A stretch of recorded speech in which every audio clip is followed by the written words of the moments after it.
숫자와 팩트만을 믿는 IQ 167의 엘리트 형사고요. 한국판 셜록계의 느낌을 좀 갖고 있는 캐릭터인 것 같아요. 깔끔한 거 환장하는 양반이 아까부터 신발만 이렇게 열심히 거슬렸는데 취미가 하나 더 있나 봐요? 혹시 과학 좋아하세요? 글 쓰시는 비료가 산소 함유량이 꽤 높아요. 이 친구가 설명충이다 보니까 대사량이 똥처럼 딱딱하고 소스도 세비치와 가스파초는 간이 안 맞고. 저번처럼 사고 치고 그런 거 아니지? 제가 생각하기에도 그 친구가 인터뷰한 기사 내용을 보면 좀 꼴보기 싫었어요. 그래도 결론은 틀린 말을 하는 친구는 아니기 때문에 그런 점이 되게 좀 매력인 것 같아요. 그런 허세기 때문에 동료들 사이에선 기피 대상 1호라는 사실 어째 본인만 모르시는 것 같은데요? 저 새끼 저거 립그림 바르는 거지? 제정신이야. 진짜 좋다.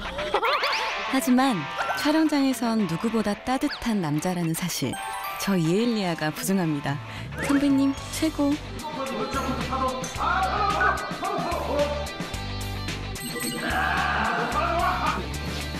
그리고 천재인으로 완벽하게 변신하기 위해 철저한 대본 분석과 캐릭터 작업이 무엇보다 인상적이었습니다. 강주한 배우는 기획할 때부터 1순위로 염두에 두고 있었어요. 장르물적인 특성도 있지만 코믹도 있고 굉장히 강한 감정도 있고 있는데 이 세계를 모두 살릴 수 있는 배우가 강주한 씨만한 배우가 없지 않을까. 대한민국 10대 미제 사건 셋을 해결한 능력자 천재인. 그런 그가 어느 날 갑자기 노숙자 신세가 되고 마는데요. 도대체 그에게 어떤 일이 벌어진 걸까요? 노숙을 하면서 거기서 먹고 자고 길거리 생활을 한다라기보단 어떤 사건을 해결하기 위해 그들과 이제 삶을 좀 공유하는 변장의 느낌이 좀 가깝지 않을까 싶네요. 파주 연쇄 살인 사건 용의자 되시겠습니다. 동네가 음침한 것이 여긴가 하는 그런 느낌이 들어가지고요. 내가 이번 사건 인지하고 종결된 케이스 검토하고 용의자 특정 짓는 데까지 딱 나흘 걸렸어. 근데 어떻게? 저도 저만의 수사 노하우라는 게 있어요. 방울이 울리면 진실이 밝혀진다. 이것은 내가 경험한 69번째 죽음이다.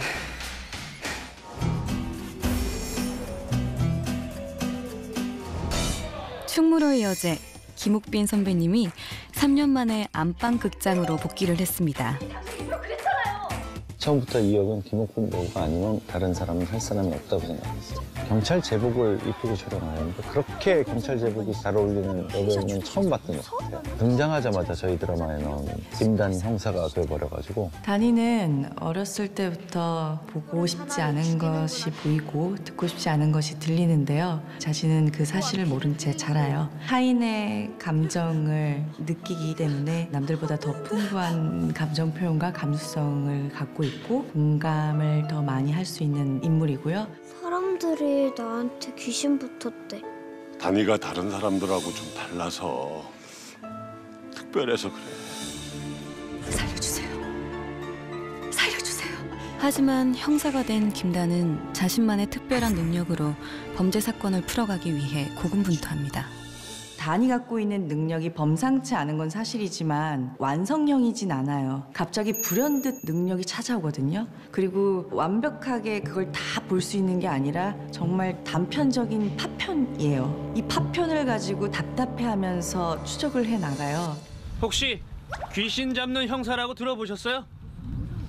드라마에서도 나오는데 사실 그게 픽션이 아니거든요. 매년 뭐 2년? 아들 낳겠다고 돌 붙여 코까지 갉아먹으면서 삼신한테 빌려 다니던 년이 다음 집에다 불을 놔야 서방이 복을 맞은 게 뭐 때문이다 싶더냐?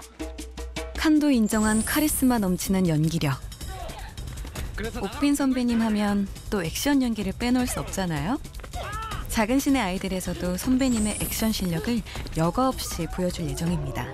확실히 액션에 대한 자신감이 있으세요. 잘하는 것도 떠나서 빨리 이해하는 거, 그리고 또 센스도 있는 거. 그래서 더 진실한 액션이 나오지 않을까라는 생각이 들어요.